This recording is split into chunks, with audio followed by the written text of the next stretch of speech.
Israel और Iran के बीच 2 दिनों से जारी संघर्ष भयानक रूप लेता हुआ नजर आ रहा है। इजराइल ने ईरान पर ताबड़तोड़ हमले कर काफी क्षति पहुंचाई है। इजराइल के हमलों के बाद शनिवार को ईरान ने भी पलटवार कर दिया। ऐसे में पश्चिम एशिया में संघर्ष का एक और मोर्चा खुल गया है।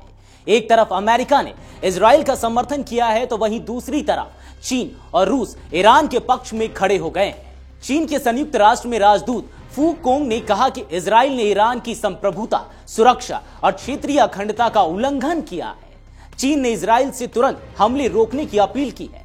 ऐसे में आइए समझने की कोशिश करते हैं कि दो देशों के संघर्ष में महाशक्तियों का खुलकर आना क्या संकेत दे रहा है। इजराइल के हमले के बाद ईरान ने पलटवार किया, जिसको लेकर इजरायली सेना ने बताया कि ईरान की तरफ से दर्जनों मिसाइलें दागी गई थी, जिनमें से कई इंटरसेप्ट कर ली गई। लेकिन इजरायली सेना ने अभी तक ये नहीं बताया है कि ईरानी हमले में कितने लोगों की जान गई। इजराइल में जिस तरह से कई जगहों पर राहत और बचाव कार्य चल रहा है, उससे साफ है कि इजराइल को भी नुकसान हुआ है। दोनों के बीच बढ़ते संघर्ष को देखकर अब अमेरिका इजराइल की मदद करने के लिए भी सामने आ गया है। इसके तहत अमेरिका ने ईरान के मिसाइल हमले को रोकने में इजराइल की मदद की है।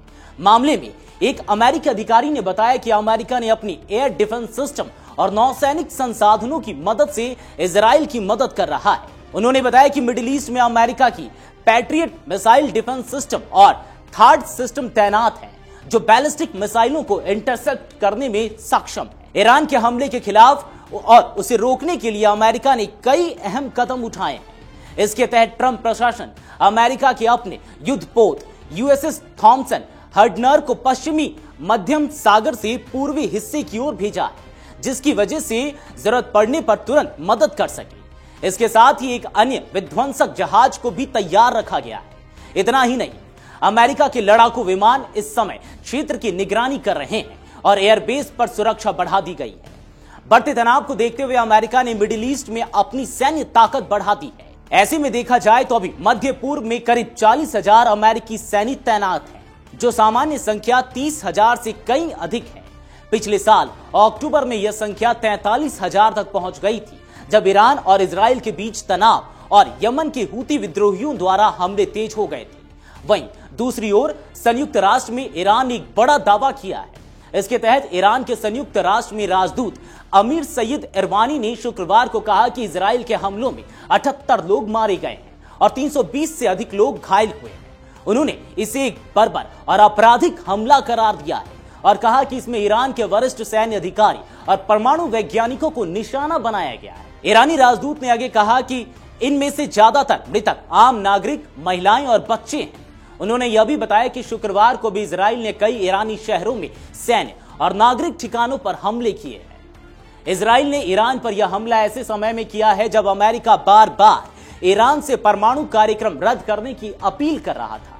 अमेरिका ने ईरान को अंजाम भुगतने की भी चेतावनी दी थी, जिसके बाद उसके सबसे करीबी दोस्त इजराइल ने ईरान पर हमला बोल दिया। भले ही अमेरिका ने ईरान पर हुए हमले से पल्ला झाड़ लिया हो, लेकिन यह बात किसी से छिपी नहीं है कि हमले के पीछे अमेरिका ही है। इजराइल की ओर से किए गए सैन्य हमले के बाद मध्य पूर्व में युद्ध के आसार नजर आने लगे। ऐसे में आइए जानते हैं कि अगर ईरान इजराइल से युद्ध करता है तो कौन कौन से देश उसका साथ देंगे। इजराइल और ईरान के बीच दुश्मनी किसी से छिपी नहीं है। दोनों देश पहले से भी कई मोर्चे पर आमने सामने आ चुके हैं। वहीं ईरान भी यह जानता है कि उसके दुश्मन देश इजराइल को अमेरिका का समर्थन है। इसकी बानगी फिलिस्तीनी में इजराइल की सैन्य कार्रवाई के दौरान देखने को मिली थी। जहां तक मौजूदा हालातों की बात है तो अमेरिका पहले से ही ईरान के परमाणु कार्यक्रम के खिलाफ है और उसे अपने परमाणु समझौते में शामिल होने के लिए कह रहा है। वहीं इजराइल ईरान के परमाणु कार्यक्रम को अपनी राष्ट्रीय सुरक्षा के लिए खतरनाक मानता है। ऐसे में अगर ईरान हमला करता है तो इजराइल और अमेरिका का साथ आना स्वाभाविक होगा।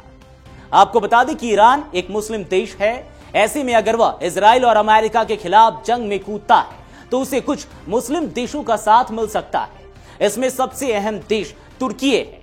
तुर्की इजराइल को मान्यता देने वाला पहला मुस्लिम देश था, लेकिन बाद में दोनों देशों के संबंध खराब होते चले गए और मौजूदा समय में तुर्की और इजराइल के संबंध खराब है। ईरान को इस संघर्ष में जॉर्डन का भी साथ मिल सकता है, क्योंकि फिलिस्तीन संघर्ष के समय भी जॉर्डन इजराइल के खिलाफ था। इसके अलावा मिस्र, यूएई और सऊदी अरब जैसे देश सीधे तौर पर युद्ध में तो नहीं शामिल होंगे, लेकिन वे कूटनीतिक तौर पर ईरान को समर्थन दे सकते हैं।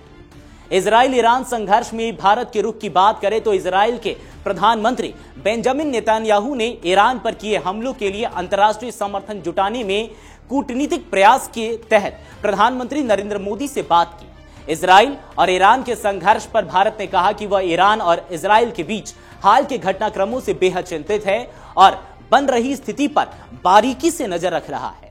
भारत ने दोनों देशों से तनाव बढ़ाने वाले किसी भी कदम से बचने की अपील की है। भारत ने इस बात पर भी जोर दिया है कि वह दोनों देशों के साथ करीबी और मित्रवत संबंध रखता है और तनाव कम करने को लेकर हर संभव सहयोग देने के लिए तैयार है।